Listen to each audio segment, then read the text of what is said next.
I'm going to kill you, Harry Potter, and then I'll become the Pope.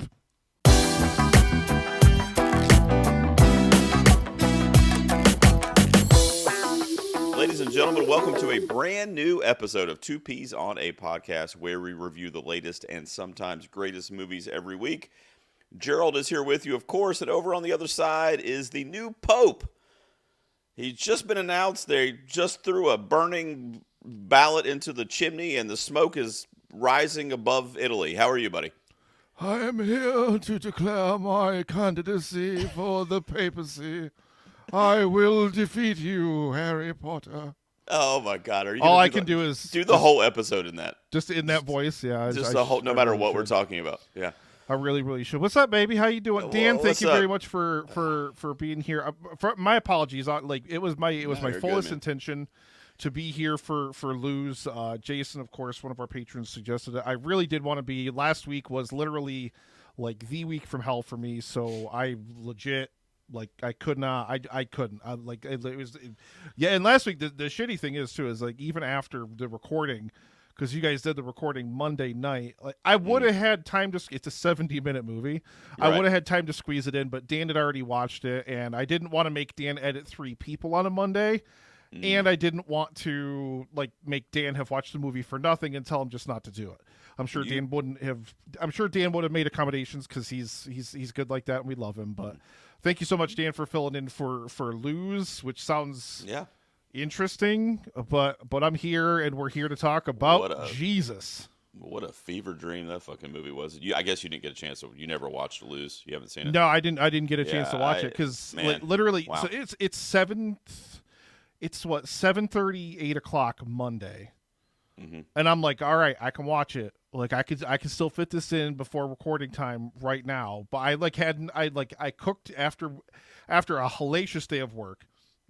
I finally cooking is my happy time. It brings me peace, brings me joy. So yeah, sure. I try to cook whenever I can to make some food and just kind of bring myself back up a little bit and whatever. I get out in the kitchen, I get everything cooked, and I eat. And then it's okay, well, I got to clean all this stuff up yet. But I can watch this movie and then maybe I'll clean it up later or whatever. So once you told me Dan had already watched it and he was already willing to fill in for the show, I was like, all right. You know what? I'm going to take time to clean up the kitchen now and then just relax because I needed to kind of decompress anyway, so it worked out for the better. I know it was a tough week on you, man, so it's no big deal. And Dan, like Nick said, thanks for stepping up to the plate there. Producer Dan, always involved in the show, and he had to come out on camera, and now he saw the YouTube version of that episode, which I don't know if you've seen any of that, Nick, but he's pissed because his camera looks really shitty on the thing. Has he never seen his camera before? No, I don't think so. He's trying to fix it now, and he was texting me I got it fixed. He's got a 30 FPS, it's not crazy. Good camera. His webcam is not great. And we finished the StreamYard, and he was at 21% upload. And I'm like, all right, man, I'm not sitting here for 3 hours while your audio uploads or whatever. So, but Dan, nevertheless, it was a big help for you to jump in there and talk about Lose for our patrons. And that was, of course, one of our Halloween episodes. But now we're into November, Nick, and a lot of people refer to November 1st through the end of January as award season. So we are officially into award season. One of the films that's been thrown around quite a bit in that conversation in award circles is Conclave, the new film from Edward Berger, which is the movie we're going to be discussing tonight for our main review. You want to do it, man? You want to just hop into the talk on the movie here and see what you thought of Conclave? We can give our early score and do all that stuff. You want to? Fine. Yeah, hold on. I got to pull my score. Let's do it, Harry Potter. I got to pull up my score here first. I will kill Harry Potter. I really would support you doing that. I will stop you, Dumbledore. What we do every review, guys, is we give you our scores out of 10 up front, and we have not discussed it with each other as of yet. It is called what we call the early score reveal. Damn it, this always happens. I think I'm going to score, and then I never score. It's not fair. I think I'm going to score, and then I never score. Count us in, fucking... Just do it. Do that. All right, voice, fine. 3, 2, 1, go. Oh, you didn't count us in with the voice though. Hey, looky there. Well, kind of close. It's close. I got a 6. I got a 6 on this side. 7 out of 10 from me. 6 out of 10 from Nick. 6.5 overall from the Peas this week on Conclave. Let's see. It says, after the unexpected death of the Pope, Cardinal Lawrence is tasked to manage the convert and ancient ritual of electing a new one.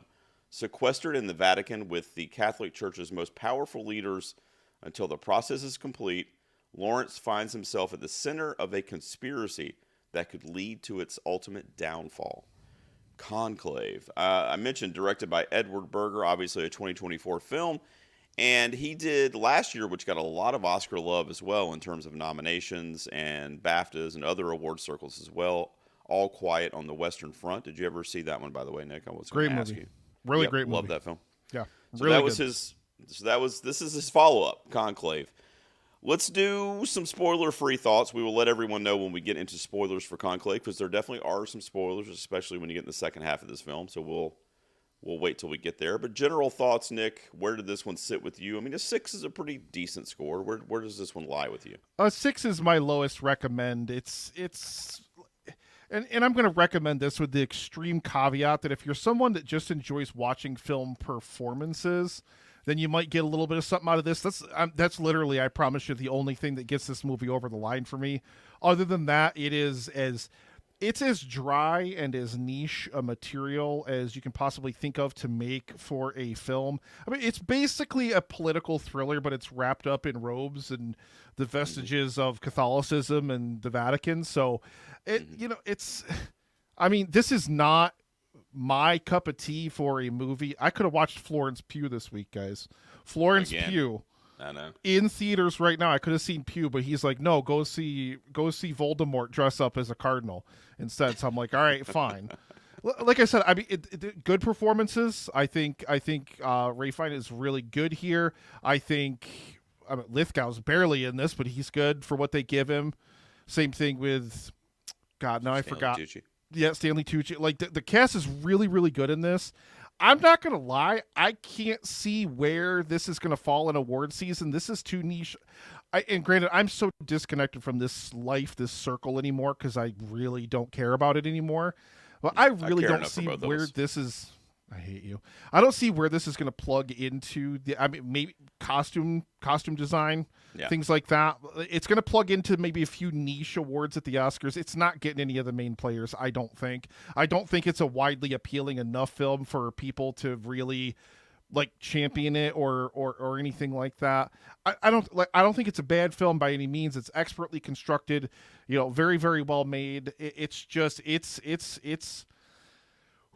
It's a chore to get through. It's very slow, very, very like I said, it's very dry material.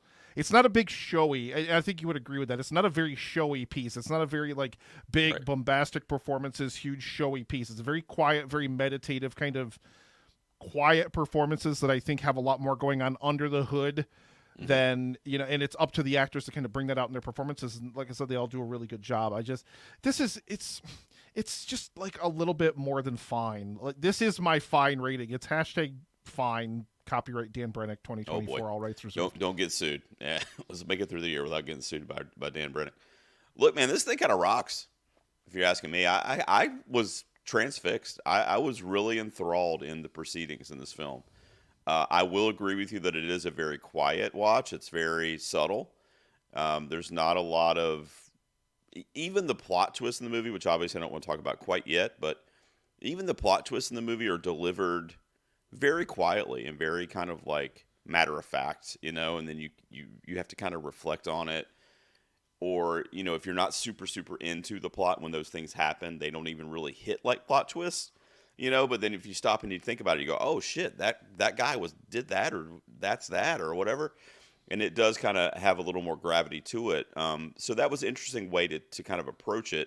Even Ray Fiennes in the movie, who I think is brilliant, and I think is going to receive a Best Actor nomination. I currently have him in my predictions. I mean, who knows? But I think his quiet kind of just poignant performance where you can tell he's like bottling up all these different emotions that his character is going through by leading this kind of ritual, but never really fully being able to let them out. He has that one outburst where he's talking to Lithgow, and I don't want to talk about what quite yet. And he says, and Lithgow's like, I'm going to pretend like this conversation never happens. And Ray Fiennes like, but it did happen. And that's like literally the only time he raises his voice in the whole movie. Like the whole movie, he's very monotone and just kind of speaking in a very friendly, polite, manner that, not the Voldemort voice that you were using, but very stoic in his performance. And I thought he was great. I thought Stanley Tucci probably had the most like animated performance in terms of like, if they were going to show like an awards clip, like it would be Tucci's kind of performance because he was a little more animated, a little more energetic. I thought Isabella Rossellini was super underused in this film. She's such a legacy actress and just been around forever. She's literally a Hollywood legend, and she's barely in this thing. She only has a few lines. That really disappointed me. But just this whole, like, and you're right, it is kind of political thriller, and I think it's interesting that it's being released right around an election here in America, and just the different, like, corruption and backdoor deals that go on in politics, especially in this country, and how it is mirrored in this movie to reflect that, but through the papacy and through the Catholic Church. So I think it's an interesting kind of, juxtaposition to what we're experiencing currently in this country, at least if you're following politics, because it's corrupt and that people are shaking hands behind closed doors and making deals and doing things they shouldn't do and et cetera. And I thought this movie did a really good job of kind of having that underlying commentary too. But I just was surprised in my watch of this film. I was surprised at how taken aback I was by it because of how quiet and subtle it is. Like I was just really enthralled with the whole thing. Like it was just, I just found it fascinating. And the Catholic Church, I mean, I'm not a religious dude, first of all. I don't go to church. I just don't. But the whole thing is just extremely fascinating to me that we're talking hundreds and hundreds of years of this, like, really kind of archaic election system for the Pope.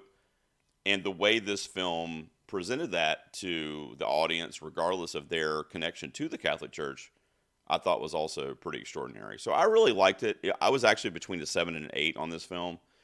And, of course, I landed on a 7. It's probably like a 7.5-ish. But I dug it, man. I mean, I'm not saying it's in my top 10 of the year or whatever, but it's probably my top 25 or so of the year. Like, I really liked it. I think it's probably going to receive Best Picture. Ray Fiennes, probably Best Actor. And then you mentioned already some stuff like costumes. I think the score is awesome in this film. That's possibly going to be nominated as well. So yeah, it sounds like I liked it more than you did, but to be honest with you, I'm surprised that I did. But I think it's a surprising film that really worked for me personally. I think any other time of year, and to comment on something that you said, and we'll have Dan play the spoiler drop. We'll get into spoilers here in a little bit, but oh boy, I think to comment on what you said about it being released around election time here in the United States. Hey, listen, I don't need you to hold up a mirror to our political system and tell us how bad it sucks and how everything on both sides of the aisle is nothing but handshakes and backroom deals. And all it is people jockeying for power. Like there's not anybody in it that actually gives a solitary shit about what their actual mission is to serve people. I don't need. We're being bombarded with political ads like literally nonstop in every single direction that we look in. Nothing but constant attack ads from people and politicians and a bunch of rich assholes that don't give a shit about you. I don't care what color they are. I don't care what party they're with. They don't give a shit about you. Okay, live your life the best you can. Do your best to make your corner of the world a better place. That's all you should ever try to do in life, because none of these goddamn politicians give a shit about you. So I don't need this movie to hold a mirror up to it and cloak it in cardinal vestments and have written.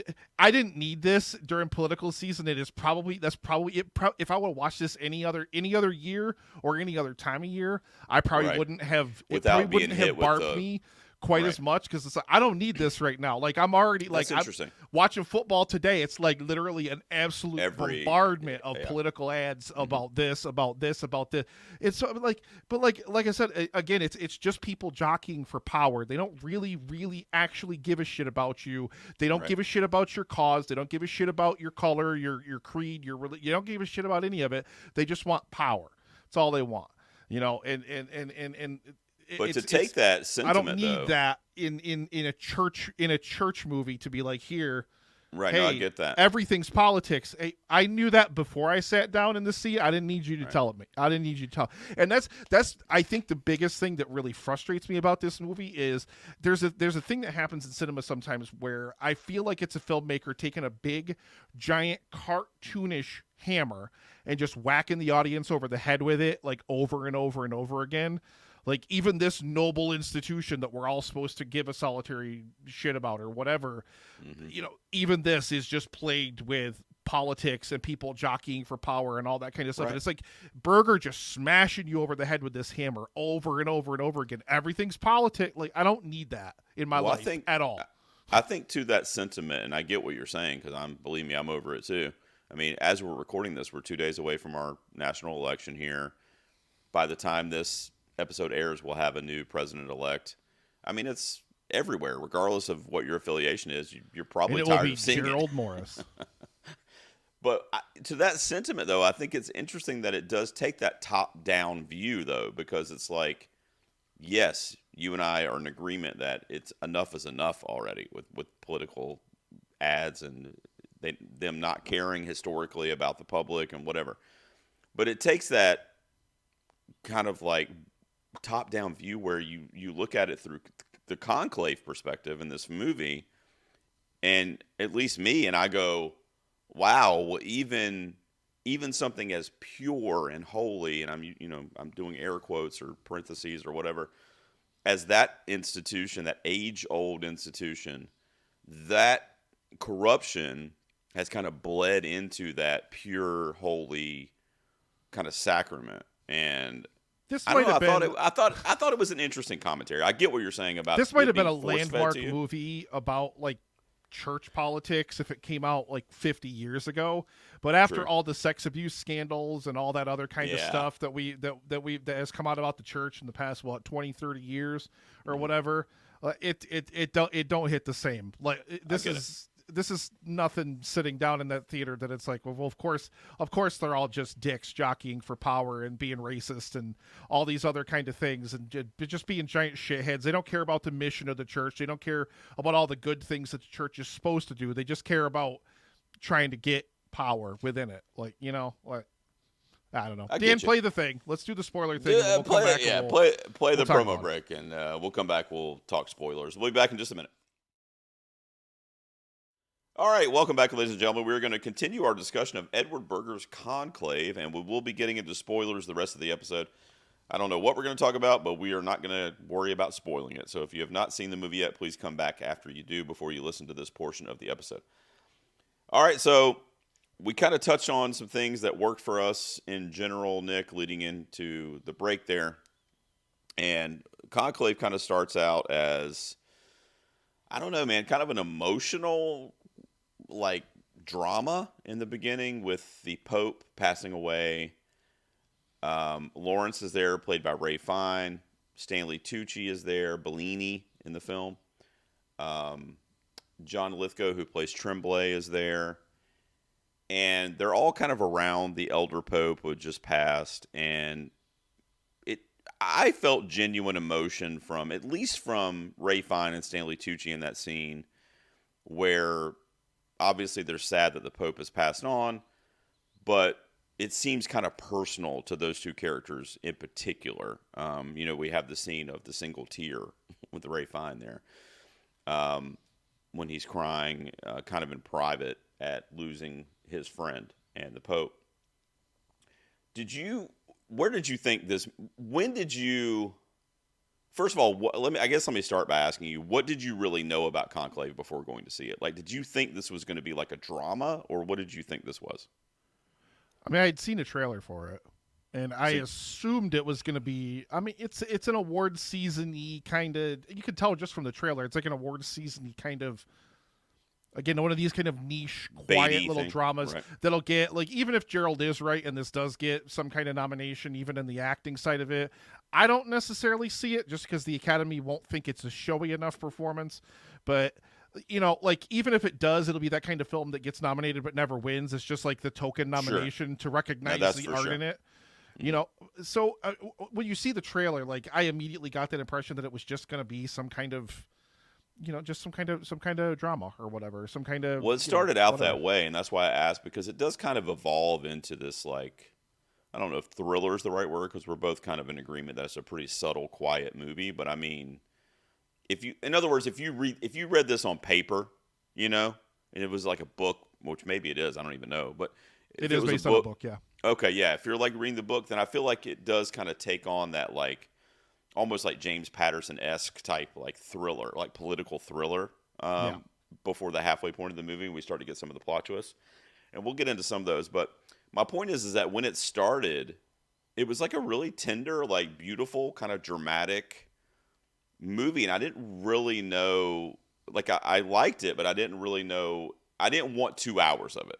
Let's put it that way. Like the way it started out, I was like, I hope it kind of evolves into something else. And I mean, it does, kind of like what we're saying. So the Pope passes away. The Conclave has to commence. So they basically sequester themselves at the Vatican. They call in all the cardinals from various parts of the world. And Ray Fiennes' character Lawrence, Cardinal Lawrence, is the one that has been charged by the previous Pope with being in charge of the Conclave and finding a replacement pope. Now, for those that may not know, I had a kind of a vague familiarity with how it was done, but I didn't know it to this level just because, like I said, I never studied it, I never practiced it. But it's a very intricate process where all the cardinals get together and they literally handwrite the name of the person that they're electing to be the next pope. They get counted manually, and you have to hit a certain majority. And if you don't, then it goes on to the next round, and you just basically keep doing it forever until you get that 70 votes or whatever it was, right? So as that kind of tradition is playing out, and we find out, like, oh, shit, well, this is going to take a while, because Bellini, who's played by Stanley Tucci, was thought to be one of the front runners, and he only got like 12 votes or something like that in that first round.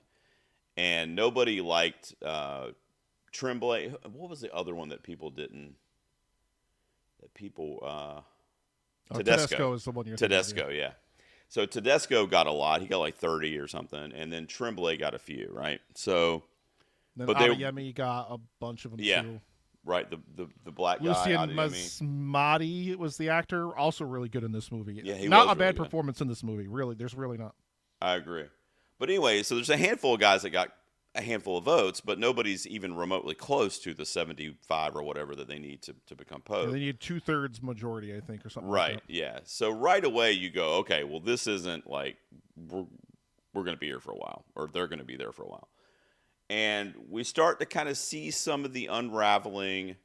The first, like, kind of fork in the road where the film goes from kind of a straight religious drama to kind of turning into the thriller or political aspect. We find out that Tremblay, John Lithgow, might not be there for the best intentions. We find out that he essentially, well, we don't find out. It kind of is presented to us as the audience and to Lawrence at the time, because remember, he's sequestered, so he can't leave the Vatican to like research anything.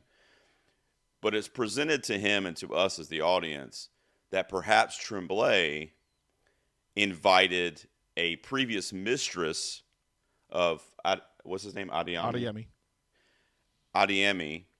to rattle him because he was one of the front runners to be the next pope. And he would also, of note, just so you know, to put in a little more politics that maybe we don't need thrown at us like what you're saying, he would have been the first African-American pope had that happened. He was a black guy. They've never had a black guy as a pope. Which is good. Progress is good. Progress is good, but that was another political element. Also a huge homophobe, so anti-progress, but hey.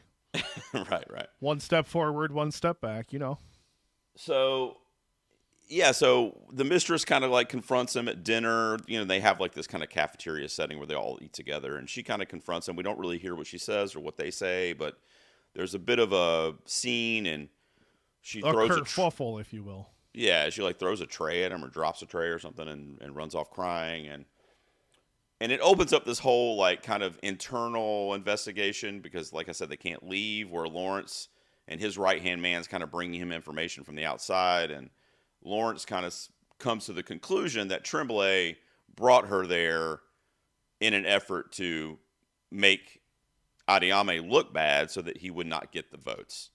So that's the first kind of like quote unquote plot twist that we get thrown into the proceedings here. Now, of course, Tremblay denies it, John Lithgow, and he says, no, like, the Pope asked me to bring her here. I don't know why he wanted her here, but one of his dying wishes was, reach out to the sister, get her here, whatever. I don't know. It had nothing to do with me. Where were you at on John Lithgow? Did you think? I mean, by the way, Lithgow's always a creep. I mean, he plays a perfect creep, serial killer, whatever it is. So whenever I see Lithgow, I have to, with a grain of salt, go, is this guy a villain? What's this guy doing? Because of course he's not always. But he does play he toes that line really well. What did you think? He can play a really, really great villain. He has in a lot of different things. But then again, he was also in Third Rock from the Sun, which he was brilliant in. I know, yeah. I love him. I love him just absolutely across the board. But we're presented it's literally within the 5 minutes of the movie's opening, like in the opening scenes, before you even get the opening title, where you see where there's a little bit like his story, like, oh, he was the last person that met with him. He was the last person that met with him. Like there's already a little seed that's planted like really, really early on. So I don't necessarily know if I agree with you in terms of how the movie turned into a political. Like that seed was right there from the get go. That was right there from the jump before the main title even came out. That was in the cold open, if you want to call it that, of the movie before the main action even really kicked off. So this movie does a couple different things that I really, really kind of dislike.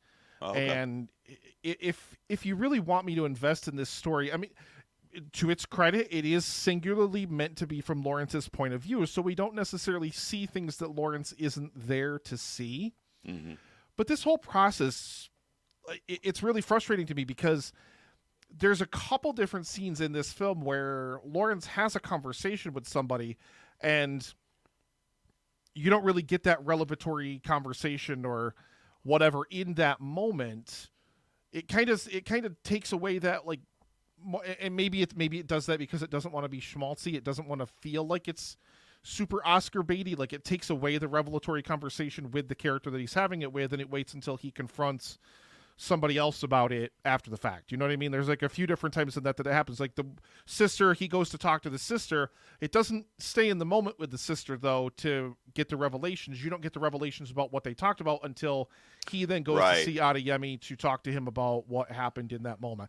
I don't necessarily know if that works for me 100%, but again, Lawrence is really, really the main character in this movie. Everybody else is underused here. They're good for what they're given, but they're not given a lot. They're not really in it a lot. John Lithgow's missing from like the first third of this movie. Then all of a sudden he comes back.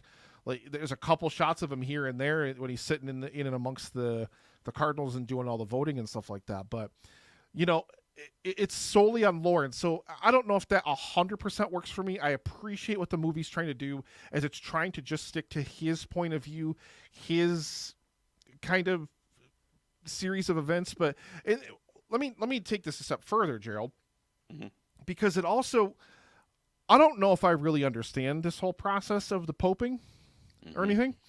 Now, they go in a room. They're closed into, literally the windows are like locked shut. Like everything's like completely drawn shut, so they can pick a new pope in the world. They all write down the name on the slip of paper and they slide it into the thing. There's a couple times in the movie where they have a vote, they read out the votes, and then they're like, oh, we have to have another vote immediately, and then all the votes change. And then we don't see. So here's the thing. Here's the thing about this that kind of gets me. It's a political thriller without the politics in some cases, because even between the sessions where they don't happen concurrently, where there's breaks between sessions or a day passes or whatever. Like, I was shocked when the first title card came up when it said first day of Conclave, and then by the time the second one came up, I was like, they voted 3 times in like the first day.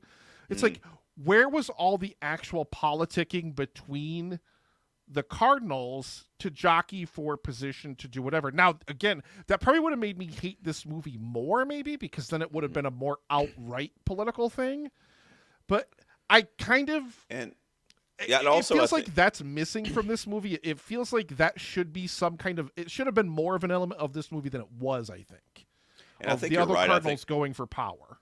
And I think you're right. I think also that was probably missing, and of course I don't know, but I mean, it was definitely a I deliberate think choice not to yeah, include it, but I think it was missing because, like you said, we're seeing it through Lawrence's point of view, and really for the majority of the film, Lawrence is not anywhere even remotely seeking to be pope. Like he has no.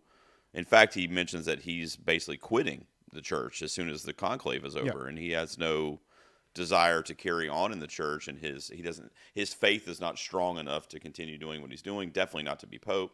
So I think since we're seeing it through his point of view, and he doesn't have any like political motivation, then we miss a lot of that stuff. You know what I mean? Except for the things that he's directly involved in, which most of the time turns out to be investigating corruption, right within the conclave. But you're right, that stuff is missing. Like I said, I mean, it worked for me, but at the same time, it would have been nice to see kind of some of that stuff. We do see a couple itsy bitsy moments, but again, Lawrence is there for those, like when they have the meeting in the, I guess, like theater area, and they all kind of gather there to talk about who they're going to be supporting, and they're trying to pump up Bellini, right and then in the stairwell they have a similar meeting, and Bellini, played by Stanley Tucci, is like the very like liberal cardinal who is very much for gay marriage and women's rights and et cetera, things that historically the Catholic Church is not pumping up a lot. Do you know what I mean? So he is a very progressive, liberal pope that a lot of people don't want to win because of those progressive views that kind of go against the tradition of the church. So I guess we can kind of go forward because so we get that first like little plot twist, if you want to call it, with Tremblay and bringing the mistress in, which basically takes him out of the game completely. At least from a voting perspective. And I know you saw this today, so if I missed something, let me know. But anyway, it moves forward, and we get to our next kind of plot twist, which is that people start voting for Lawrence. And that's really being led by Benitez, who is a new cardinal that was secretly appointed by the Pope that passed away. And I think was it Afghanistan that he was in? Yeah, Kabul. Kabul, yeah. And he was the Pope or the cardinal there. And the cardinals that were kind of established didn't even know about him until this conclave. He showed up, which I guess is technically another plot twist, but he shows up and Stanley Tucci and Lawrence decide, okay, we're going to let him participate. I mean, we have to he has his papers. He's a cardinal. Like, we'll let him participate. So he's there, much to the dismay of a lot of people that don't know which way his vote's going to go or whatever. So Benitez really has a kind of adoration for Lawrence, and he sees Lawrence as the most pure person there. The one that wants to do the most good, and he sees the most good in him. And so Lawrence is trying to get votes for his buddy Bellini. So he goes to see Benitez. He says, look, stop voting for me. And Benitez goes, I'm not going to. My vote is going to go to the person that's most worthy, and that's you. I'm going to keep voting for you. The funniest scene in this movie was, to me, Gerald, there's a moment where it's funny just because it's Ray Fine and the Harry Potter connection or whatever. Oh, okay. It made me think of like, I can't even remember what Harry Potter movie it is, but Ron gets really mad at Harry because a girl likes him or something like that. Mm-hmm. It's like, the scene that really rubbed me raw about this movie, like sort of early on, it's like still in the first act somewhere, is Bellini gets like really mad at Lawrence when he gets a few votes at the first vote thing. He gets like really mad and jealous of him. And it's really weird because up until that point, he had been really standoffish and like, no, I don't want it. I don't want it. I don't want it. Don't give it to me. Like, I don't want it. And like, I don't know. I don't know why I connected that Harry Potter thread in my mind, but whatever. Yeah, that's funny. Yeah, I see the connection. But, to that point, though, Stanley Tucci or Bellini was like willing to take that up. And then when he saw his friend getting these votes or getting a handful of votes that could have gone to him, he does react in a very childish way, to your point. And he blames Lawrence for almost being too good as a religious figure, as somebody who's going to be leading. And Lawrence is going, dude, why are you mad at me? Like, I didn't tell these people to vote. I've literally been telling everybody to vote for you. Like, I don't, and it was funny to see that kind of like almost like a non-Catholic, non-religious friendship kind of, tiff there. When cool. Bellini loses, he can then blame Lawrence and say it's because people voted for you, like he's a libertarian or a Green Party guy, and exactly, third party candidate. You voted for him. Like I can't wait till the election's over with, because that's going to be like the thing in the election. Be like, oh, it's because you voted for those people. It's because Jill Stein took away. People get 3%, pissed off and think that politics is a team sport, and you have to vote for one of these two teams. Right. And whatever.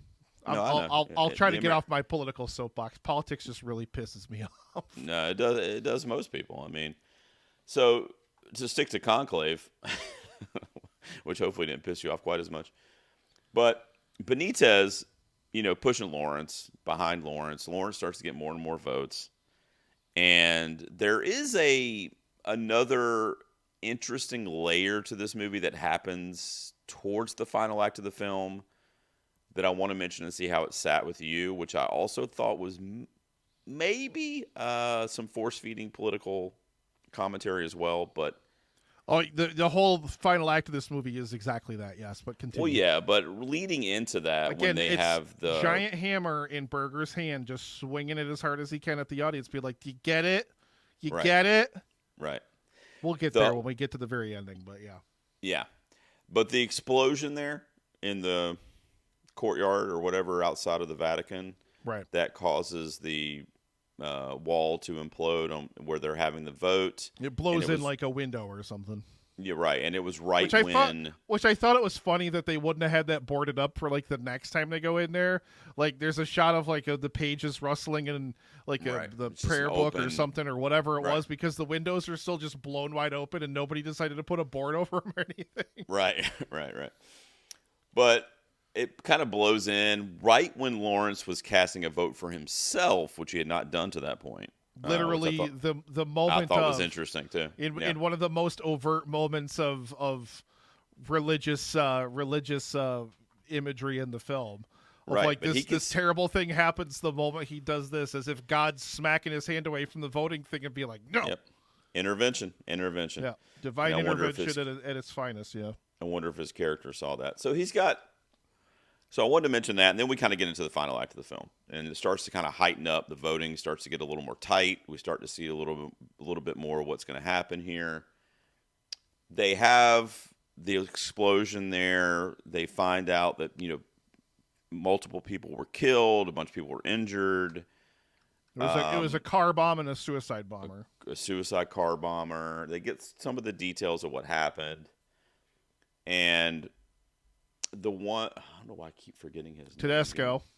Yeah, Tedesco has this kind of right-wing rant. This giant xenophobic rant, yep. Yeah, this right-wing xenophobic rant and racist rant about, the people that are bombing and et cetera. And not the views of Bellini, the complete opposite of the views of Bellini. So we have a very Democratic versus Republican kind of thing going on here, which is, again, the force feeding of politics into the story. And Benitez, who was the new one that everybody had just met a couple days earlier, stands up and he says, look, I don't know what you're talking about. I don't know what war you think you're referring to, but I've been in war. I've preached and walked with soldiers in wars. I've watched them die. I've watched people, he does the whole thing, right? And he kind of lays out the imagery with that. And it was a really uplifting speech that won over a lot of people there at the meeting, at the same time while taking some points away from Tedesco, right? So, and remind me if I'm missing anything. That's what I'm saying. I can't remember. It's been a week since I saw it. But anyway, so we get to we start voting again. Everything kind of gets reset and whatever. We find out that through these kind of like whisperings that Lawrence has been having with his right-hand man, who I also can't remember his name, but he's there kind of giving him the lowdown. when the bomb happened, and giving him like details of the conclave. This happens like 3 different times in the movie, by the way, him. where somebody comes and give Lawrence new information and it changes stuff. But it's information they could have given him earlier, but they just chose not to because the plot didn't require them to at that time. True. It's really frustrating to me when characters, like, it comes to me later, oh, I should have told you this before, but like it happens like literally 3 different times in this movie where it's like, all this shit could have been wrapped up like a tight 45 earlier if you would have just gotten it all off your chest earlier. Like, but no, we have to wait and we have to sow the extra plot seed later. Like, we gotta keep this plot going. Like, you can't. Otherwise, the novel would only have like 7 pages or whatever. You know, you got to keep dragging out the. Right, and I could see that's what they were doing. They were adding those layers instead of just like hitting them with it. But you know that it happened with Tremblay. You know, he comes in, he says, I think, you know, all Tremblay, of these revelations in the film happen. Right, so literally and, all of them. Yeah. So in the last act of the film, do you have his name? I feel bad. What are you talking about? The right-hand man that comes in to help him. I don't know if did he ever name him? I know who you're talking about. He was like a bishop. He wasn't a cardinal. I don't remember what his name was, though. I'm looking at the cast list. O'Malley, was that it? Was it O'Malley? I think it was O'Malley, looking at the dude in the cast list. I don't know. Like, again, this film barely focuses on any other character than Lawrence. I think it's O'Malley. Just say it's O'Malley. So we think O'Malley comes in the last act of the film. And, well, throughout the film, he's been telling Lawrence at different points about Benitez's kind of like health issues, and like they're trying to figure out why he went to the hospital, and like all this other stuff is kind of like he didn't go to the hospital, or why he didn't go to the hospital. Yeah, I think Gerald. I'm going to lobby the audience to tell Gerald he needs to lower his score because he can't remember a goddamn thing about this movie. Lower it down, buddy. I mean, I'm old and it's been a week, so give me. You know, we should have talked about it when I came out of the theater, and maybe I would have had something to say. O'Malley says, "Look, he hasn't gone to his appointments or whatever. We're trying to figure out what his health issues are." So the rousing speech that Benitez gave, the wartime speech, they have the explosion. Everybody's probably tired of being there. They're nervous. They're scared. Whatever. They have another vote for the conclave, and to make a long story short, Benitez ends up getting the votes to be the next pope. Okay, and you know, everybody, including myself, is kind of like, okay, that kind of makes sense, you know. So does it? The right-hand man comes in, and like you were saying, at the 0 hour, it's like, oh, I didn't think he was going to win, but since he did, I should probably tell you this. And he tells Lawrence that essentially he was supposed to go to a clinic to get a hysterectomy. Yeah. Right? Yeah. But did not. And Lawrence takes that information and approaches Benitez with it while Benitez is like preparing to be accepted as the new pope. And turns out, you know, they have a pretty in-depth conversation, but it turns out that Benitez is a woman. And not really. I was looking it up afterward just because I didn't want to be insensitive about it. It's like intersex, like because he says in the scene that he there was no reason to think he was any different from any other boy, you know. Right, but I took that more as like mentally though. No, meaning he's got a dong swinging between his legs, Gerald. Take it literally, you know. So, but then like when he had an appendectomy or something like that, he had some kind of surgery and then found out that he had a uterus and ovaries. A uterus. So that's what it's like. Intersex is what it's called. So it means you have like some, you know, different reproductive organs. So hermaphrodite, essentially. No, because I think that's if you have. I don't know what the difference is between all the different things. But no, he's not he's got a penis, but he's also got a uterus. Like that's the way I understood it. Okay.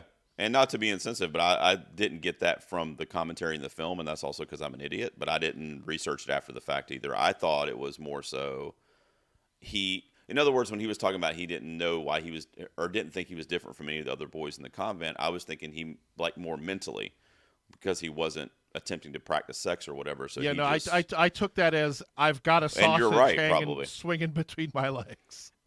It's put so eloquently. Yeah, I mean, you're probably right. So anyway, but nevertheless, no matter what the science or biology behind it is, it's obviously not something that the Catholic Church would be ready to accept. Publicly, It's not even. I don't even think it's I not. think It's a thing that the church wouldn't accept. I think it's more of a like a backlash kind of thing. That kind of thing becomes known. Like spin the narrative in your own head about like how people would attack it from whatever side. You know, like they already oppress women in the thing anyway.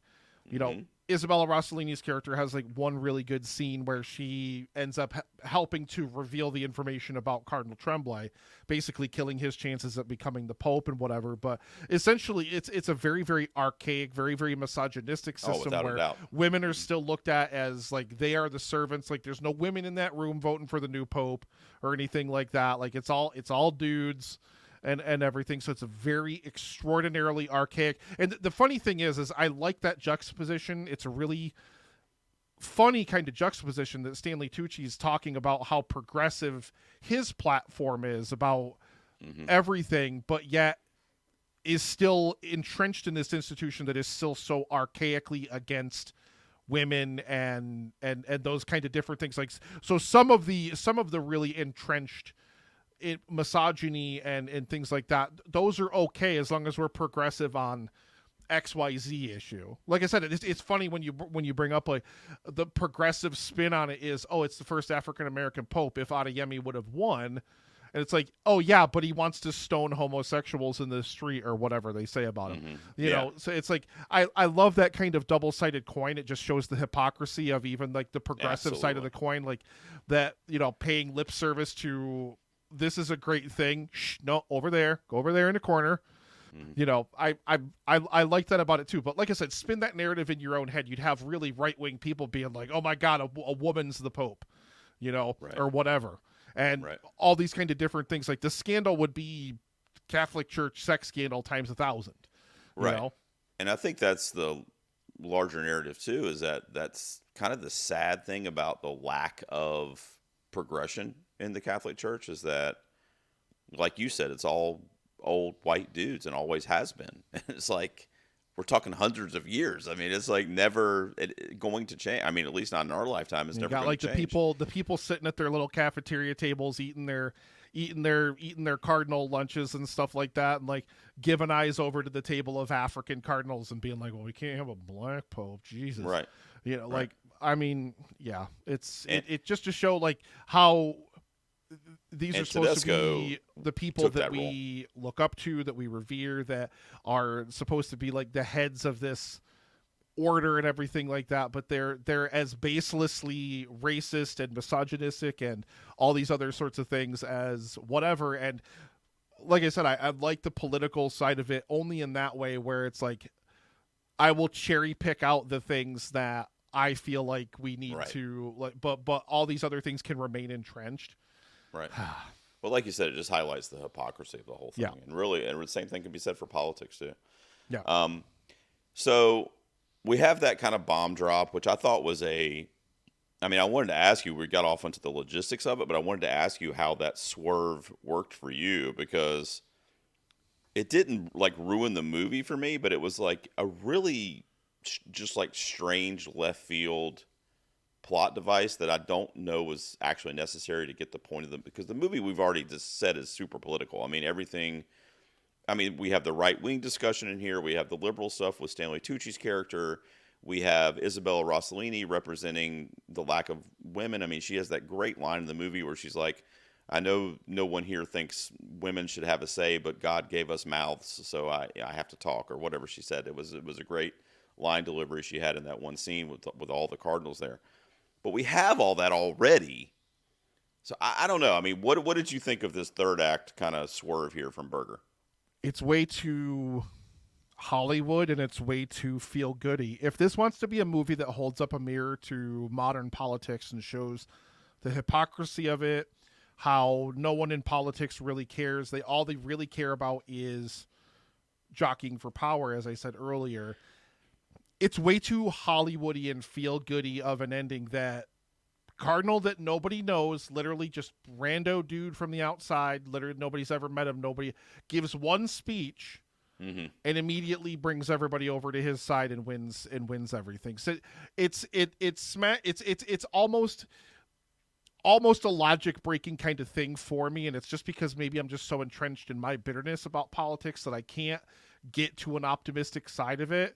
Like it's such an overly optimistic worldview of, boy, if everybody would just listen to the one person over here who really gives a shit and picked them, everything would be better. Like it's such a and I try to be the positive guy all the time, but like it's so antithetical to just how just bleakly shitty the political system like worldwide, like in every kind of thing is, that it was just, it feels so divorced from reality that I couldn't I get that. Like, I couldn't respect it. Because in reality, choice, you know? Because in reality, Tedesco would win this. I mean, you would think. I mean, Tedesco, of the ones that were like major players, at least. I mean, because he had that traditional Catholic. I mean, or Bellini or Lawrence would have won. I mean, one of the two, depending on how you want to push the story to do whatever, because everybody knows them, and like there's still an underlying political politics. Like I said, it's a very, very utopian kind of wishful thinking thing to be like, oh boy, if, like I said, here's this one person who gives this amazing speech about how, you know, we can't be entrenched in hatred. We can't just like rely on hatred. We have to rise above all that. We have to be better. We have to do better. Like the church has to be better, blah, blah, blah. All that stuff. It's really, really great. It's just a really like head in the clouds kind of way of thinking about the world. I respect the ideal of it. Like I really love the ideal of it, but it comes across as, like I said, it's antithetical to the way it is in the real world. I mean, like I said, look at the election that we've got going on right now, you know, or look at all the other political infighting that you see literally all over the world. You know, there's all sorts of voices of reason. Nobody listens. Nobody listens. It's all tribalism. It's all team sports, you know? I listen to you, brother. I listen to you. 6 from Nick on Conclave, a 7 from me, and that puts it at a 6.5. I say it's a light recommend from the P's. I thought it had me enthralled. It's got good performances. If you're a performance person, if you like performance, yeah. If you like performance movies where you're just watching it just for the power, the strength of the performances, it's very quiet. It's a lot more going on under the hood performance-wise than nothing showy here. There's nothing flashy. There's nothing showy. If one of these actors does manage to get a nomination for any kind of awards, when you see the awards montage, there's not going to be a big showy clip from this movie to show. No. You know, it's going to be very quiet, very brooding, very kind of contemplative stuff. Still really, really good performance-wise. You will 100% buy into this world. You'll 100% buy into these characters, and that's, again, on the strength of the direction and on the strength of the performances in this thing. I would say it's a recommended, only if you're a fan of those type of movies where you're really going to get that strong performance drive. I tend to agree with you, buddy. Let's see, man. So we have our... Let's do this now, because then no matter what happens, we don't have to bring politics back into the show. But I thought, since we're on the eve, literally, the eve of our next presidential election as we're recording this, we've been doing the Mount Rushmores every week, and it usually ties into the episode. But in this case, I thought, let's do our Mount Rushmore of presidential movies. So we're going to do movies featuring U.S. presidents. They can be fictional presidents. They can be depictions of actual presidents on film. No like documentaries or anything like that. Just actual narrative films that feature a president, real or fictional. Nick, you ready, man? Let's fire it up. We're not gonna talk about the actual election that's going on aside from what we've already said. But it's too late to tell people to go vote, because by the time this will be out, voting's over. So either smile or hang your head or do whatever you want to do. The election's over when you're hearing this, unless you're Dan. Dan, if you're listening to this, go vote. Don't blame me. I voted for Kodos. Oh, boy. All right, so let's see. I rated it higher, right? Yeah, so I rated it higher, so I get to go first on the Mount Rushmore. Of course you did. Always. All right, let's The one time somebody has a higher score than you, it's the 1 week I'm not here when Dan did it last week. Tell you what I'm gonna do to get us started, Nick. I think I gotta put "Get Off My Plane." Air Force One, featuring Mr. Harrison Ford as the president, badass. One of his last great action movies, 1997. Wolfgang Peterson. He did a lot of those kind of movies. Well, because he was Jack Ryan and like those kind of movies and stuff like that too. Yeah, he did a Presidents lot of in those stuff two actually in the 90s. Yeah. What do you think, man? Air Force One. I have not seen it in a long time. Long time. I don't dislike it. I don't dislike the pick. It's a very iconic pick. All right, I'm doing it, man. So we'll throw it up on George's face, I think. Do it. Air Force One's on George's face, which means you got the next pick for the Mount Rushmore on right. Teddy's face or whoever, I don't know. All right, fine. I'm gonna go with the drama pick here. We're gonna leave the there's one obvious pick here that Dan will rage if we don't put it here. We got to keep it to the very end to let we'll save that intrigue. one for last. We're gonna give Dan blue balls. Just let those balls just tighten up on him. We're good here. But my number 2, we talked about him actually on the show a few weeks ago because he's unretiring to star in his son's movie, and then his son's never going to work with him again after he's like, what the hell was with all that method shit? Like, where I literally just try to be like, no, Dad, Grandma wants us to come over and have coffee. It's like, don't talk to me that way. I'm Bob, whoever Daniel Day, Spielberg's Lincoln. I actually really love that movie. People say that Spielberg hasn't made a good movie since Jurassic Park or Schindler's List or Saving Private Ryan or whatever. Nah, like, he's good. I definitely don't buy that. Like, he's still made some absolute corkers. Lincoln's over 10 years old now, believe it or not, which seems crazy to me. But DDL as Lincoln in this movie absolutely destroys. What a commanding performance.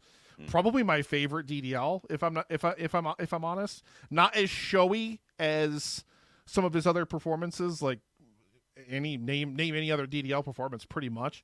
But masterful performance. Really great movie. Tommy Lee Jones in that movie kills it too. So I got a couple here because I know we're gonna have Dan. The suspense is gonna be killing. We're just gonna it's gonna be the Dan pick.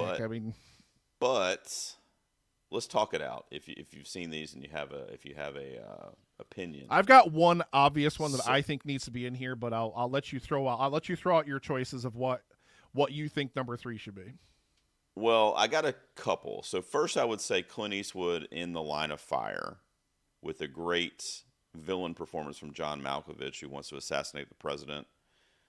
There's a beautiful storyline in there that Eastwood is getting older. And he's a Secret Service agent, and he was one of Kennedy's Secret Service agents in Texas when Kennedy got shot. So he's kind of been living with those ghosts his whole life, and now he has another chance to save another president.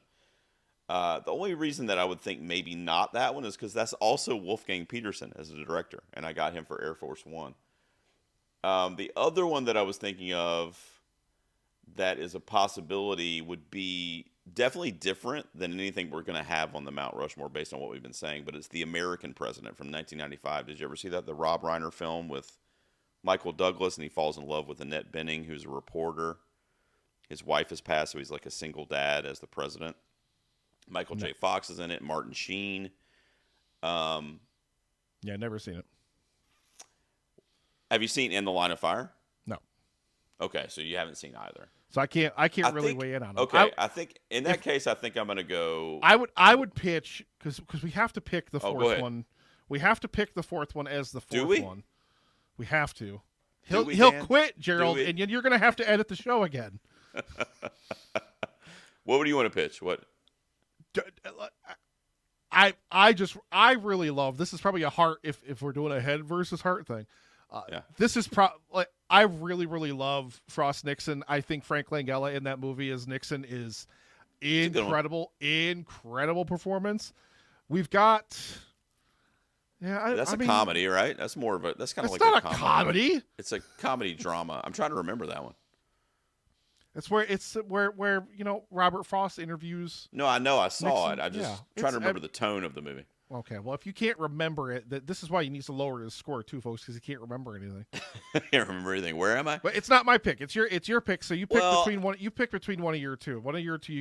I'm going to go the American President. It's okay. it's like a romantic comedy where the president falls in love, and he's trying to woo Annette Bening. I mean, it's a great cast. It's Rob Reiner. Rob Reiner's kind of fell off after the late '90s. That was one of his last really, really good films. Michael Douglas is great as the president, and like I said, Michael J. Fox is in there, Martin Sheen. It's just fun, it's a rom-com, but it's in the White House, and it was just a really interesting angle. So I'm going to say the American President, and I also think you should watch that. You should get your lady and watch a nice rom-com and deal with the election that way. You're not the boss of me. Just do it, okay? All right, so what? I don't know, Dan. What is Dan here? Or he's not here. He's not in the chat. I don't know what we're going to put on for whose face is it? Lincoln's got to be on Lincoln's face. So I don't. Good morning. What are we going to put on? In less than an hour, aircraft will be here to join others from around the world. No, and you will be launching the largest aerial battle in the history of mankind. Oh, God. Mankind. That word should have new meaning for all of us today. We can't be consumed by our petty differences anymore, Gerald. Don't do unless you're bald. Don't do the whole speech. We will be united in our common interests. Jesus Christ. Perhaps it's fate that today is the 4th of July. No and you will wonder. once again be fighting for our freedom. No Not wonder from Randy tyranny, Quaid was oppression, drunk or this whole persecution, but from annihilation. Yeah. We're fighting for our right to live, Gerald. They've already killed us. Cut all of his audio from this, Dan, to exist. And should we win the day, the 4th of July will no longer be known as an American holiday. This is why I was never an actor, folks. But as the day the world declared in one voice, we will not go quietly into the night. We will not vanish without a fight. We're going to live on. We're going to survive. Today, we celebrate our Independence Day. Fucking finally. That's Jesus, Bill the Pullman. longest speech That's I've ever heard in President my Thomas Whitmore. That's Independence Day, baby. You got to put Independence Day. One of the greatest movie speeches of all time. You got to put it in there. Teddy's face up there, man. Dan would quit the show, and you'd have to edit it again if you don't put it in there. Well, I thought it would be on there. I mean, I'm not shocked that you picked it, but I was definitely going to make sure it made its way on there.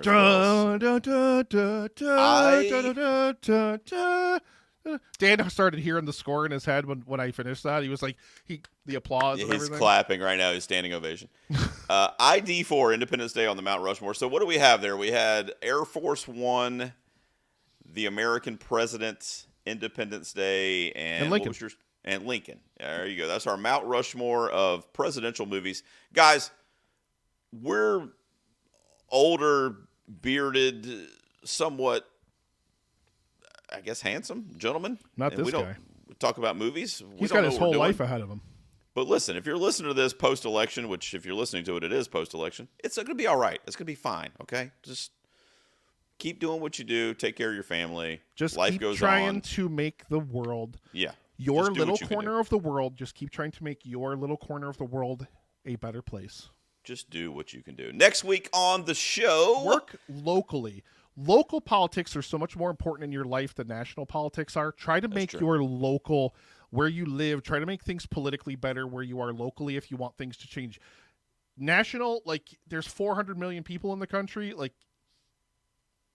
Yeah, unless it's Bill Pullman, we don't need to be casting. Unless it's Bill Pullman, and then if it's Bill Pullman, get out there. All right, so next week on the show, Nick, let's get the next movie draft. That dude didn't lose a single state when he was up for re-election. No way you've got video of that dude flying a jet, shooting down an alien spaceship. That's his whole campaign. That'd be literally his whole political campaign. Doesn't matter what he stands for. He could stand for literally anything and be like, I kicked ET's ass. That's what I say. Yeah, the slogan could be "fuck aliens," and he wins. Yeah, he doesn't lose a single electoral vote. Nobody in the other party would even run against him. It'd be political suicide. You'd never do it. No, it'd be great. What was I talking about? You keep interrupting me with the Independence Day. You want me to read the speech again? I can read the speech. No, please don't. No, we're good. Next week, we are going to have our buddy Jay Ledbetter in the house from Awards Watch, previously of In Session Film, and he is going to be drafting movies with us. We're going to be doing our 2010 movie draft. That'll be the episode next week. And we have a special one planned for our 2011 movies as well. We have a special guest we're going to be bringing in for that one in the near future. So that'll be next week's episode. And then Nick and I think, are going to be watching Gladiator 2, I think something like that. I think that's the week after. I'm game for it. I'm excited. Buzz is good. Let's see. I got my... It's very interesting. I can't believe you didn't spill the peas me and make me talk about Ridley Scott being like, I'm going to develop another Alien movie. So we... Well, I don't want to hear you bitch about the Alien franchise and me have to tell that's you why wrong that's why again. that's why if you wondered why there was no spill the peas and why Gerald didn't bring that up, that's exactly why. I think my response on Twitter was, "Will it suck like the last 4 of them did?" Yeah, and come on, man. Emilia Perez will be the next feature. Oh, that's review, right, the Netflix one, the musical with Selena Gomez. It's also getting a lot of Oscar buzz, by the way, and it's going to be on Netflix. I'm going to the theater to see Florence Pugh. Gerald didn't want you to hear our review of We Live in Time, Florence Pugh and Andrew Garfield, but that could have been this review, Gerald, and then you're like, no, church. Get to church. You say that every week. I didn't think it would be playing in your market. I told you that already. It's a pretty small film, and it really actually took off for A24. It made a lot more money than they thought it would. So Emilia Perez, then Gladiator 2, and then we just roll along. Next week, we'll have our 2010 movie draft with Jay Ledbetter. Make sure you tune in for that. Nick, be healthy out there this week, man. Be good. Take care of yourself. Don't work too much overtime. All I need is for this week to be not half as crazy as last week was, and bring it down. And I will be perfectly fine. Last week was utter and complete hell. So yeah, I just need this week to. It's over, man. Chill a little bit. Yeah, it's over. You got to see me tonight, so things are off to a fucking great I got start. to recite the Independence Day speech. Now I want to go outside and clothesline a fucking Ferrari or something. I don't even know. I want to go fucking Goldberg, the first person I see in my neighborhood. All right, man.